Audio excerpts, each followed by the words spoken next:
স্বীকার করতে গিয়েই যেন নিজেই ফাঁদে পড়েছে যুক্তরাষ্ট্র।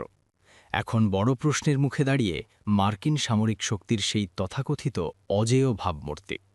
কারণ ট্রাম্প প্রশাসনের সেনাতৎপরতা এখন আর গোপন নেই। আকাশ থেকে সবকিছুই নজরদারিতে রেখেছে ইরানের ঘনিষ্ঠ মিত্র চীন।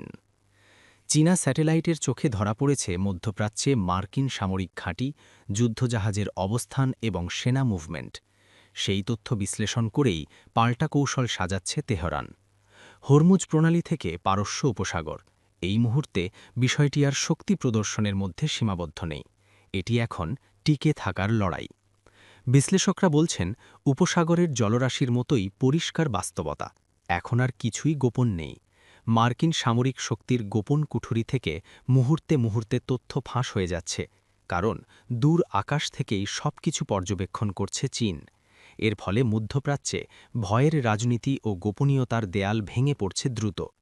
এই পরিস্থিতিতে মার্কিন নৌবাহিনীর রণতরী ইউএসএস আব্রাহাম লিঙ্কনের ট্রান্সপন্ডার বন্ধ করে চলাচলের ঘটনা নতুন করে প্রশ্ন তুলেছে। অনেকেই বলছেন, প্রকাশ্য নজরদারি এড়াতে লুকোচুরি খেলতে বাধ্য হচ্ছে ট্রাম্প প্রশাসনের সেনারা। বিশ্লেষকদের মতে, চীনের এই গোয়েন্দা সহায়তা ইরানের জন্য একটি বড় কৌশলগত সাফল্য।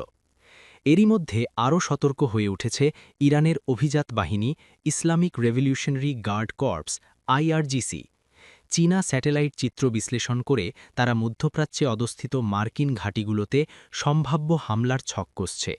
ফলে এক ধরনের বেকায়দায় পড়ে গেছে মার্কিন সেনারা। এই চাপের মধ্যেই পারস্য উপসাগরে নাটকীয়ভাবে সামরিক উপস্থিতি বাড়িয়েছে ওয়াশিংটন। হুঁশিয়ারি দিয়েছেন মার্কিন প্রেসিডেন্ট ডোনাল্ড ট্রাম্প। তার দাবি ফুরিয়ে আসছে ইরানের সময়। সেই বক্তব্যের পাশাপাশি মধ্যপ্রাচ্যে আরও একটি ডেস্ট্রয়ার যুদ্ধ জাহাজ পাঠানো হয়েছে। ইউএসএস ডেলবার্ট ডি ব্ল্যাক প্রবেশ করানোর মধ্যে দিয়ে ওই অঞ্চলে এখন মার্কিন ডেস্ট্রয়ারের সংখ্যা দাঁড়াল ৬টিতে। এর সঙ্গে রয়েছে একাধিক বিমানবাহী রণতরী এবং লিটোরাল কমব্যাট শিপ। মার্কিন প্রতিরক্ষামন্ত্রী পিট হ্যাকসেথ জানিয়েছেন, ইরানের বিরুদ্ধে কী পদক্ষেপ নেওয়া হবে তা নির্ভর করছে প্রেসিডেন্ট ট্রাম্পের উপর। তবে এখনও সব ধরনের বিকল্প খোলা রেখেছে হোয়াইট হাউস।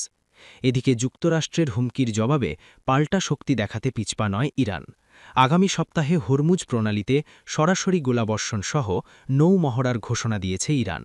দেশটির রাষ্ট্রীয় গণমাধ্যম জানিয়েছে, এই মহড়ায় অংশ নেবে আইআরজিসির নৌবাহিনী। পাশাপাশি যুক্ত করা হয়েছে ১,০০০ অত্যাধুনিক ড্রোন। বার্তা একেবারেই স্পষ্ট, যুদ্ধ হলে সর্বোচ্চ সামরিক সক্ষমতা নিয়ে মাঠে নামবে ইরান। দেশটির সশস্ত্র বাহিনী জানিয়েছে, যে কোনো সামরিক পরিস্থিতি মোকাবিলায় তারা সম্পূর্ণ প্রস্তুত। আইআরজিসির মুখপাত্র ব্রিগেডিয়ার জেনারেল আলী মোহাম্মদ নাইনি বলেছেন, শত্রুপক্ষের সব ধরনের পদক্ষেপ মোকাবিলার জন্য তাদের কাছে বিস্তারিত ও কার্যকর পরিকল্পনা রয়েছে। বিশেষজ্ঞদের মতে, ইরানে সরাসরি হামলা হলে পরিস্থিতি দ্রুতই আমেরিকার নিয়ন্ত্রণের বাইরে চলে যেতে পারে। চীনের প্রযুক্তিগত সহায়তায় ইরান এখন আর শুধু প্রতিরোধ নয়, প্রয়োজনে পাল্টা আঘাত হানতেও সক্ষম। আর এই বাস্তবতায় মধ্যপ্রাচ্যে যুক্তরাষ্ট্রের জন্য সবচেয়ে বড় কৌশলগত দুঃস্বপ্ন হয়ে উঠছে।